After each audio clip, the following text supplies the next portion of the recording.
সেহেরিতে ডাকতে ঢোল বাজানোর সংস্কৃতি কিভাবে এলো? এই যে আমরা এখন টঙ্কাটা বাড়িয়েছি, এটা ডুলের মতো একটা স্মৃতি। শাহজালালের 700 বছর আগের স্মৃতি। যে সময় কারেন্ট ছিল না, মাইক ছিল না, কোনো কিছু ছিল না। তো মসজিদের আজানে, একজনের আজানে কোনো সুরে অনেক দূর যাইত না। তখন এই টঙ্কাটা বাড়িয়ে উনি আজানের সময়টা কভার করতেন এবং প্রত্যেকটা আজানের সময়টা কভার করতেন এবং সেরির সময়, ইফতারের সময় এই টঙ্কাটা বাজাইতেন। সেহেরিতে দফ ঢোল বাজানো হলো। সেহেরি খাওয়ার জন্য রোজাদারদের ডাকার একটি বিশেষ পদ্ধতি, আরবরা যেটিকে মেসা হারাতি বলে থাকে। আর যে এই কাজটি করেন তাকে তারা বলে মুসাহির।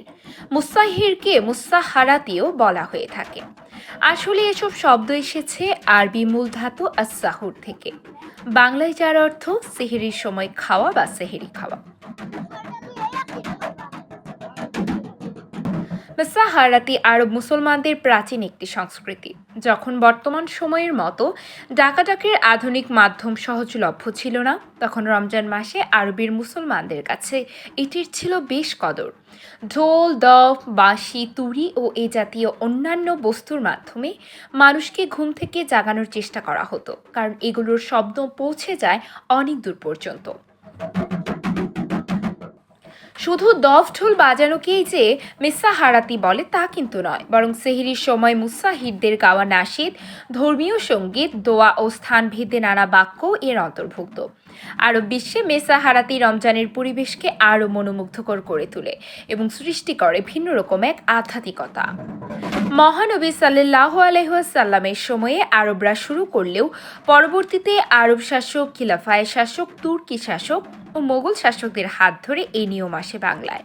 সিলেটে হজরত শাহজালাল রহমতুল্লাহি আলাইহির সময় থেকেই এই রীতি চলে আসছে বলে জানা যায়।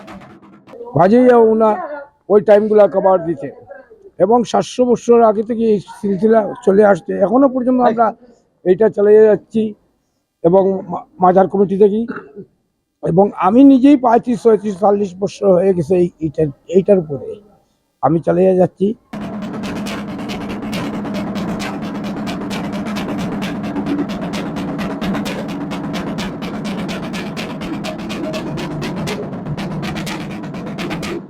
এই পর্যন্ত আমরা এখনো চলবে, যত জীবন বাঁচিয়ে থাকবে। হয়তো আমি চলে গেলে আরেকজন এটা চালাইয়া যাবে, এই চলতেই থাকবে, এটা কোনোদিন বন্ধ হবে না। ওইটা শাহজালালের ইতিহাসের, এটা লাকড়িভাঙ্গার দিনও দেখতে পারেন আপনারা সবাই, সবাই আগে, সব মৌলানার আগে এটা থাকে, তাকে এটা বাজিয়ে বাজিয়ে লাকড়িভাঙ্গাতে উনি লাকড়ি ভাঙ্গিয়ে আনিয়ে এটা রাখেন।